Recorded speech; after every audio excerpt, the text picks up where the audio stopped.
इसका नाम बोलते हैं पुष्करणी है। इधर का पानी जो है उधर अपोजिट में माता का मंदिर है, लक्ष्मी माता का। यहाँ से पानी लेके सिर्फ वो मंदिर को पूज करने को लेके जाते हैं। ये जो है पूरा ब्लैक स्टोन का है, हर एक पत्थर के ऊपर स्क्रिप्ट है, वर्ड कन्नड़ा लिटरेचर है। ये सब कुछ जो है पानी आने के लिए पत्थर का पाइपलाइन देखिए सर। ये पाइपलाइन है। इधर एक गांव है कमलापुर में, तालाब है, अंडरग्राउंड सिस्टम से एंटर ज़्यादा होंगे।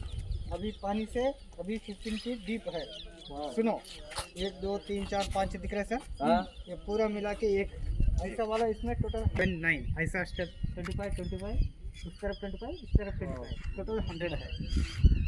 ఇది కొనే వ్యూవర్స్ అందరూ చూడండి, సాక్షాత్తు లక్ష్మీ అమ్మవారికి ఆరాధన కోసం అంటే స్వామి ప్రతినిత్యము జరిగే ఆరాధన కోసం ఇక్కడి నుంచే నీళ్లు తీసుకుని వెళ్ళి అమ్మవారికి ఆరాధన చేసేవారట.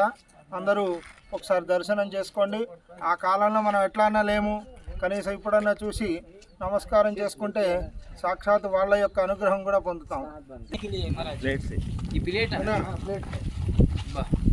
అందరూ చూసుకోండి, మనం ఇప్పుడు ప్లాస్టిక్ ప్లేట్లు ఆ ప్లేట్లు అని చెత్త వాటిల్లో తింటున్నాం.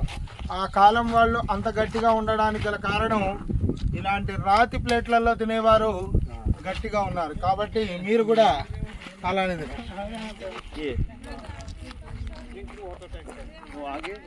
Drinking water tank.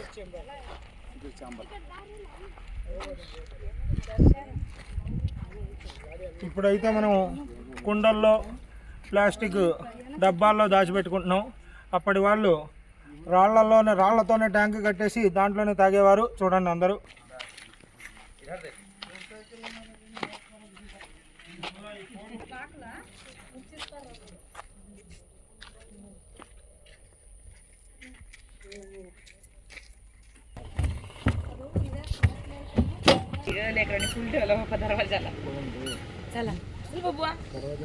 కృష్ణదేవరాయల కాలంలో రాతి తలుపులు.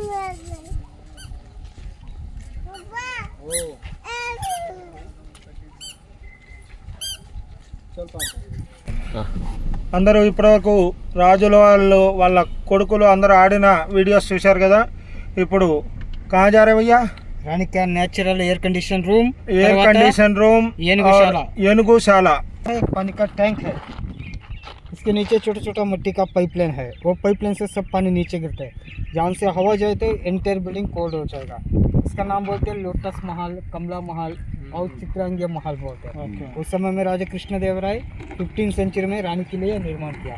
बाद में जो है वॉच टावर है, वो कौन आते कौन नहीं आते।